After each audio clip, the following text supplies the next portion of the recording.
Welcome to Wiz Kids.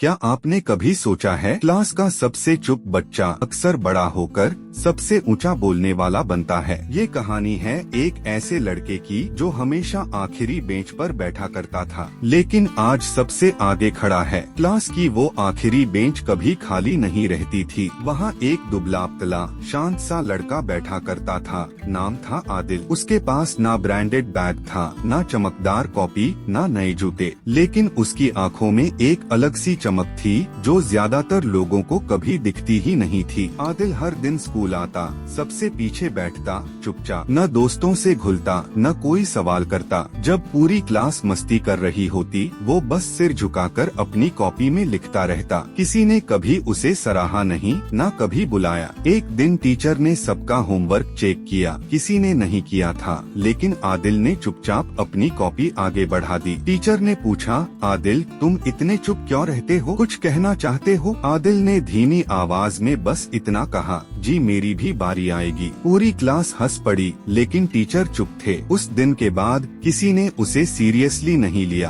पर आदिल ने खुद से एक वादा कर लिया था। घर में तंगी थी, बाहर ताने, लेकिन उसके इरादे सबसे मजबूत थे। वो रात में दिए की रोशनी में पढ़ता, पुरानी किताबें उठाकर सवाल हल करता। जहाँ बाकी बच्चे फोन पर लगे रहते, वहाँ उसके हाथ में बस एक कलम होती थी। उसे पता था जिंदगी बदलनी है तो रास्ता खुद बनाना होगा। वक्त बीता, स्कूल खत्म हुआ, कॉलेज आया, फिर यूनिवर्सिटी। कई बार पैसों की कमी से रुकना पड़ा, लेकिन ट्यूशन पढ़ाकर, कबाड़ बेचकर, यहाँ तक कि भूखा रहकर भी पढ़ाई नहीं छोड़ी। कुछ सालों बाद वही आदिल जिसने हमेशा आखिरी बेंच पर बैठा, आज यूनिवर्सिटी के मंच पर खड़ा था, एक गोल्ड मेडलिस्ट प्रोफेसर बनकर। उसने क्लास में देखा वही आखिरी बेंच, लेकिन आज वो बेंच उसके लिए नहीं थी। अब वो सबसे आगे था, सिर्फ जगह से नहीं, सोच से भी। उसने मुस्कुराकर क्लास से कहा, जो लोग पीछे बैठते हैं जरूरी नहीं कि वो जिंदगी में भी पीछे रहें। कुछ लोग बस अपनी बारी का इंतजार कर रहे होते हैं।